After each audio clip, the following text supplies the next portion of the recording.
Subscribe.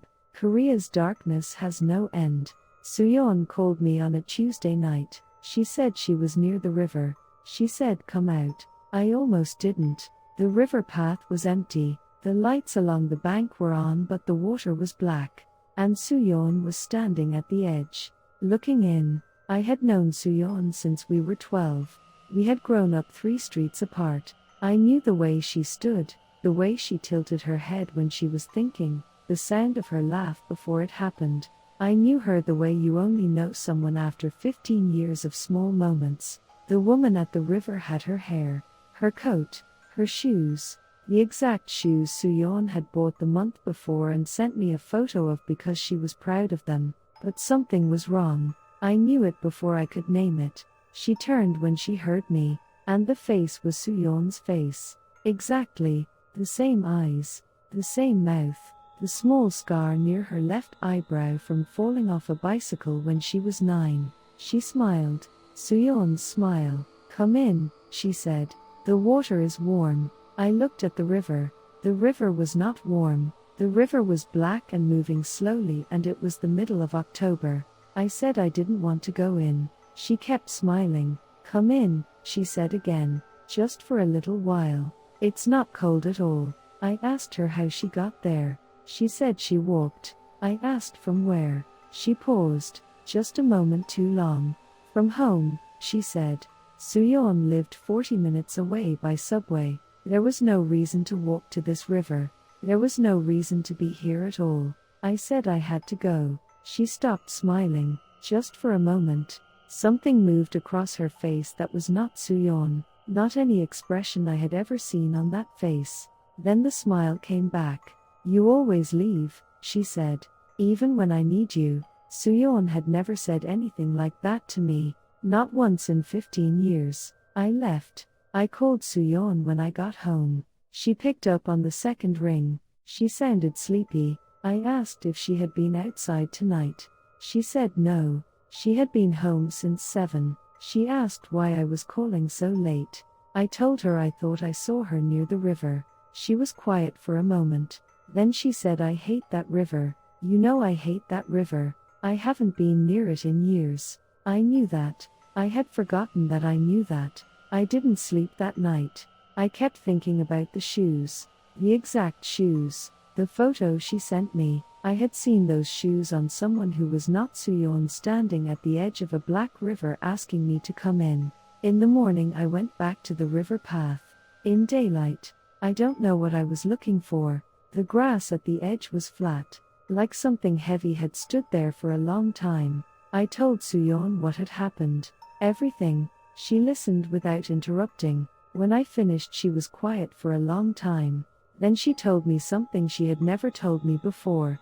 3 years ago she had gone to that river, late at night. She had been going through something she didn't want to talk about. She had stood at the edge for a long time. She had thought about going in. She didn't. She walked home. She never told anyone. She had never been back. I asked her if anyone had seen her there that night 3 years ago. She said she didn't think so.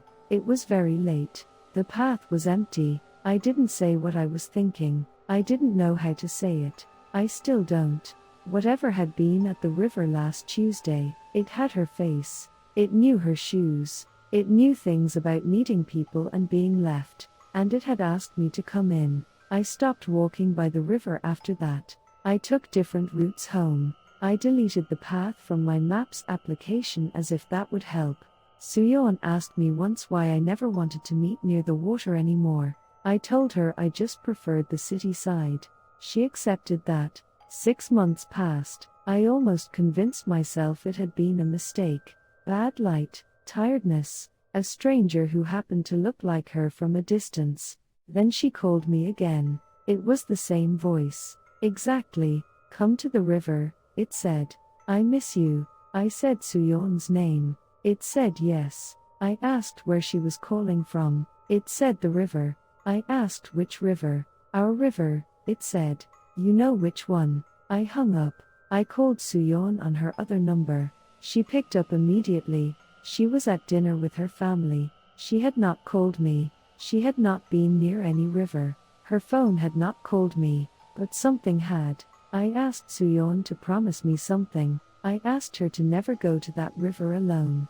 Not at night. Not ever. She asked me why. I told her I couldn't explain. She was quiet for a moment. Then she said okay. She said it the way someone says okay when they are worried about the person asking. I made her say it again. She did. I don't know if promises mean anything in situations like this. I don't know what situations like this even are. I only know that something has her face and her voice, and it knows exactly what she was thinking 3 years ago on a night she told no one about. Last month Suyeon told me she had been feeling strange, like someone was watching her near water. Any water, the Han River, the fountain in the park, even the sink in her apartment sometimes. She said it like it was nothing, like she was describing bad weather. I didn't tell her what I thought. I didn't know what I thought. I only knew that whatever had been standing at the river was still standing somewhere, still waiting, still wearing her face, still asking someone to come in. 3 days ago Suyeon did not answer her phone. I called 4 times. I went to her apartment. She wasn't there. Her neighbor said she had seen her leave around midnight, toward the river. I ran. The river path was empty. The lights along the bank were on. The water was black. At the far end of the path, near the place where I had seen it 6 months ago, there were 2 women standing at the edge. One of them was Suyeon. I could not tell which one. I screamed her name. Both of them turned. Both of them had her face. Both of them smiled. The same smile. At exactly the same time. One of them raised her hand and waved. I still do not know which one stepped back from the edge. I still do not know which one I brought home that night. She has been staying with me since then. She says she doesn't remember going to the river. She says she doesn't remember anything after midnight. She seems fine. She seems exactly like Suyeon. She laughs the same way. She drinks her coffee the same way. She finishes my sentences the same way she always has. Last night I woke up at 3 in the morning. She was standing at my window, looking out toward the river, not moving. I asked her what she was doing. She turned around and smiled. Waiting, she said. Just waiting.